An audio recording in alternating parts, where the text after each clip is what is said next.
منذ اللحظة التي ولدت فيها كان الموت حاضرا أكثر من الحياة. أمي توفت أثناء ولادتي. كلما عرفته إنها رحلت. أبي حاول أن يعوض غيابها، لكن بعد 4 سنوات فقط توفى في حادث مفاجئ وتركني وحيدا في عالم لم أفهمه بعد. انتقلت للعيش مع جدي وجدتي. عندما بلغت التاسعة من عمري توفى جدي، وبعد سنوات قليلة لحقت به جدتي، وفي عمر ال16 أصبحت وحدي تماما. قبل أن أتعلم كيف أعيش تعلمت كيف أفقد. بعد ما خلصت الثانوية جاتني فرصة أدرس خارج البلاد، تحديدا في أمريكا. اخترت أدرس علوم المشرحة والتعامل مع الجثث. الناس استغربت، لكن بالنسبة لي الموت كان الشيء الوحيد المألوف في حياتي. لكن اكتشفت مؤخرا المألوف قد يكون هو الأخطر. السلام عليكم، كيفكم؟ إن شاء الله طيبين. قصتنا اليوم عن رائد شاب سافر للدراسة والعمل في الخارج، واشتغل في دار جنازات قديم، مكان تحكمه قواعد غريبة ومن يكسرها لا يخرج كما دخل. جهزوا قهوتكم ويلا نشوف الحصل شنو في القصة.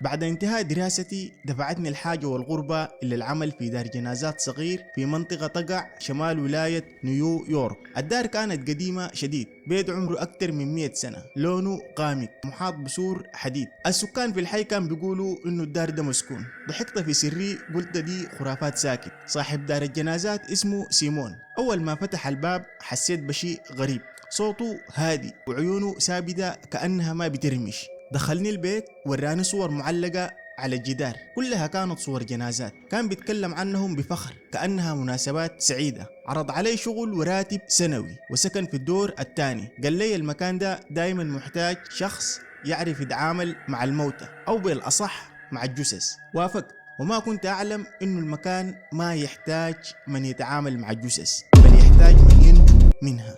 في الليلة الأولى نمت نوم متقطع، ريحة غريبة في الغرفة بين أحشاب وعطور قديمة. قبل الفجر سمعت صوت طرق على الباب. يا رائد قوم، وقت الشغل. لبست ملابسي ونزلت، وكان سيمون اللي هو صاحب الدار منتظرني. سلم علي وقال لي اليوم يوم خاص، يوم الاثنين دايما يوم مميز. استغربت طبعا، قلت له كيف يعني يوم مميز؟ ما فهمت. قال لي يوم الاثنين مميز لأنه بتجينا فيه جثث جديدة من 46 سنة، ونحن بنستقبل جثث جديدة كل يوم اثنين. المهم دخلنا القبو، واللي ما يعرف القبو هو مبنى تحت الدار. الهواء كان بارد جدا والجثث كانت مرتبة في الثلاجات. أعطاني ورقة قديمة وقال لي أقرأ القواعد دي كويس، وكان مكتوب في الورقة القاعدة الأولى: دائما أقفل عيون الموتى. 2 خليك دائما قافل ثلاجة الجثث. 3 رغبة أهل الميت لازم تحترمها قال لي. 4 لا تمشي في الممرات من الساعة 11 لين الساعة 1:31. 5 لو الكهرباء قطعت ما تسأل. 6 لو سمعت صوت بكا ما تبحث عن مكانه. 7 والأخيرة لو طرق الباب بعد الدوام لا تفتحه. سألته القواعد دي ليه؟ قال لي بهدوء اتبعها وبس. بعد ما خلصت قراءة القواعد رفعت راسي لسيمون، كان واقف أمامي يراقبني كأنه منتظر رد فعل مني. قلت له القواعد دي أحسها قريبة شوية. ابتسم ابتسامة خفيفة وقال لي كلها اتكتبت بالدم يا رائد، ما في واحدة جات من فراغ. قبل ما أسأله أسئلة زيادة فتح واحد من المجمدات حقت الجثث، طلع جثة رجل في الخمسينات من عمره. جسمه كان تقيل وملامحه قاسية بعد الموت. قال لي توفى بأزمة قلبية. بدأنا الشغل، غسلنا الجثة، جهزناها. أنا كنت مركز في شغلي، حاولت أكون مهني بقدر الإمكان، لكن في حاجة كانت غلط. الوجه حق الجثة ما كان مريح. فجأة سيمون قال لي اسمه وليد. سألته الجنازة 200؟ قال لي اليوم. استغربت لكن مشيت الموضوع. بعد شوية وصلتني عائلة الميت وجابوا معاهم صورة نخطها في القاعة. فتحت الظرف واتصدمت من الظرف، كان فيه صور. الصور ما كانت صور عائلية، كانت صور جرائم ارتكبها الميت في حق نساء، معذبات وأطفال واغتصابات وجرائم كلها بشعة. وكل الصور عليها تواريخ مكتوبة، يعني بعد يعمل الجريمة يوثقها يصورها ويكتب التاريخ على الصور. عينت لسيمون بصدمة، قلت له الشخص ده مجرم. قال لي بهدوء وبرود شديد عارف. قلت له بانفعال طيب كيف نعمل له جنازة محترمة؟ قرب مني وقال لي بصوت واطي القاعدة الثالثة يا رائد، احترم رغبة أهل الميت، نحن ما قضاة ولا في محكمة، اشتغل شغلك والله يستر عليك. كملت الشغل وأنا حاسس بمغصة في قلبي من الميت. والأغرب من ده كله أهله كانوا مبسوطين، ببكوا عليه بحرقة وبتكلموا عنه كأنه ملاك. المهم الجنازة خلصت والناس مشوا، رجع الهدوء للمكان، هدوء مخيف. وأنا بلم في العدة حقت الشغل لاحظت حاجة غريبة. واحد من المجمدات كان مفتوح شوية، مشيت عشان أقفله وشفت في المجمد جثة طفلة صغيرة يمكن عمرها 7 سنوات، لكن عيونها كانت مفتوحة، لونها رمادي. نظرتها دخلت فيني إحساس غريب، وفي اللحظة دي ما شفت جثة، شفت حياتها وخوفها وألمها. حسيت صدري اتقفل ونفسي اتقطع. مديت يدي عشان أقفل المجمد بسرعة. سيمون ظهر وراي فجأة وقال لي عشان كده نحن بنقفل عيون الموتى. لفيت عليه يدي بترجف من الخوف. قلت له ده شنو؟ قال لي بصوت ثقيل بعض العيون لو خليتها مفتوحة بتوريك حاجات ما بتقدر تنساها. طلعت لغرفتي فوق وانا حاسس اني غريب في المكان ده. الساعة قربت 11. اتذكرت القاعدة ما تمشي في الممرات من الساعة 11 لين الساعة 1. كنت يا دوب صاحي من النوم. فجأة سمعت صوت بكاء خافت كأنه طالع من صدر طفل. قلبي دق بسرعة. الصوت جاء من الممر. قمت من السرير لا إراديا. فجأة توقفت. اتذكرت القاعدة 7: لو سمعت بكاء ما تبحث عن المصدر. رجعت جلست في مكاني، قمدت عيوني، لكن صوت البكاء المرة دي قرب أكتر من الأول. بقى قدام باب غرفتي وفجأة سكون عم المكان. فتحت عيوني، الباب كان مفتوح وشفتها نفس الطفلة واقفة جوا الغرفة. جسمها مليان جروح، رقبتها مائلة، وعيونها ما كانت رمادية، كانت سوداء. صرخت لكن صوتي ما طلع. جريت لورا، التصقت بالحائط، مدت يدها ناحيتي. وفي اللحظة دي افتكرت القاعدة: إذا سمعت صوت أو حركة لا تحاول تعرف مصدرها. قمت عيوني، قريت آية الكرسي انتظرت دقائق وبعدها فتحت عيوني. لما فتحت عيوني الغرفة كانت فاضية تماما، الباب مقفول ولا كأنه في أحد فتحه. وقعت على الأرض، كنت ارتجف من الخوف. الصباح مشيت لسيمون وقلت له أنا ما بقدر أكمل، ده مكان ما طبيعي.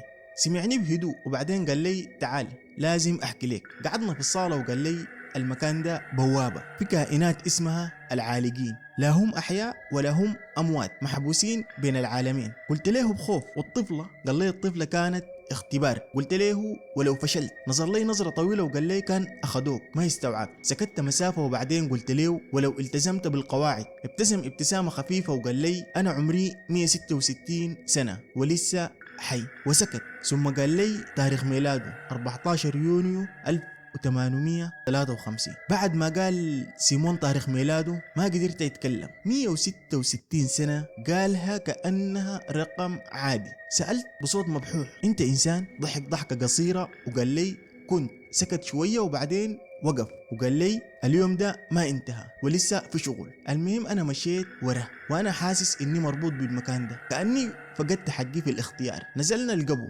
مرة تانية. الجو كان أبرد من المرة اللي فاتت، النور خافت. وقف سيمون قدام مجمد معين وخط يده على الباب وقال لي الحالة دي حساسة. فتح المجمد، كانت جثة امرأة شابة شكلها هادي كأنها نايمة. قال لي سبب الوفاة انتحار. قلت له طيب ليش شنو حالة حساسة؟ قال لي بصوت واطي العالقين مسكوا روحها قبل ما تموت. قشعريرة مشت في ظهري. قلت له يعني شنو؟ قال لي يعني الجسد مات لكن الروح لسه هنا.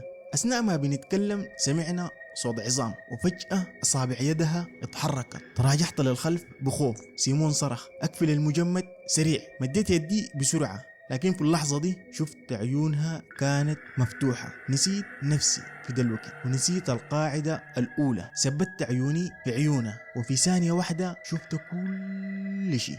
شفتها مربوطة وشفتها تبكي وشفت ظل واقف وراها بدون ملامح. شفتها تمشي زي الدمية. شفتها ترمي نفسها. صرخت صرخة قوية ووقعت بعدها على الأرض وأنا ارتجف. سيمون قال لي الليلة حتكون ليلة صعبة عليك. سألته ليه؟ قال لي كسرت القاعدة. قلت له غصبا عني. قال لي بهدوء مرعب العالقين ما بيفرق معاهم. رجعت لغرفتي وقفلت الباب. جلست على السرير أراقب الساعة. جات 10:59 دقيقة، جات 11، جات 11 دقيقة. الهواء كان تقيل جدا كأنه بشي واقف ورا الباب. الساعة 11 دقيقة بالضبط سمعت صوت ما كان خطوات، كان زحف على الأرض كأنه شي بسحب نفسه على الأرض. الصوت واقف قدام باب غرفتي، ثم بعدها صوت طرق خفيف. اتذكرت القاعدة: لو طرق الباب بعد الدوام لا تفتح. الطرق اتكرر أقوى، ثم صوت خشن: يا رائد. قلبي وقف. الاسم اتقال صح بلهجتي، الاسم اتقال صح بلهجتي أنا. رجعت لورا، التصقت بالحائط. الباب بدأ يهتز بقوة، كأنه الشي برا ما مستعجل. سكت كل شيء لثواني، وبعدين انفتح الباب ببطء. الضوء في الممر كان طافي، لكن في ظل واقف طويل منحني، راسه قريب من السقف. ما دخل الغرفة، وقف عند العتبة، مد أصبع طويل رفيع وأشار لي أطلع. وفي اللحظة دي سمعت همس من كل الاتجاهات. حسيت نفسي اختنق. الظل قرب شوية وفجأة النور قطع. الساعة وقتها كانت 3:36 فجرا. كنت واقف مكاني ما قادر اتحرك، الظلام كامل. سمعت سيمون ينادي من بعيد: ما تطلع. لكن الصوت كان قريب شديد مني. حسيت بنفس بارد على رقبتي. همس لي: تعال نشوف الباقيين. جمعت آخر قوة فيني وقمت عيني. قلت بصوت عالي: أنا حي، أنا حي. وفي اللحظة دي رجع النور، الظل اختفى. الساعة كانت 3:42. وقعت على الأرض وأنا ارتجف زي كل مرة. سيمون وقف فوق لي وقال لي: نجوت. قلت له: ليه أنا؟ نظر لي نظرة طويلة وقال لي: لأنه الموت عارفك من زمان. ولحد هنا تكون انتهت قصتنا. ولو عجبتكم القصة ما تنسوا تضغطوا لايك وتشتركوا في القناة تشجيعا لنا. ولو عايزيننا نكمل الجزء الثاني اكتبوا لنا في التعليقات تحت. والسلام عليكم ورحمة الله.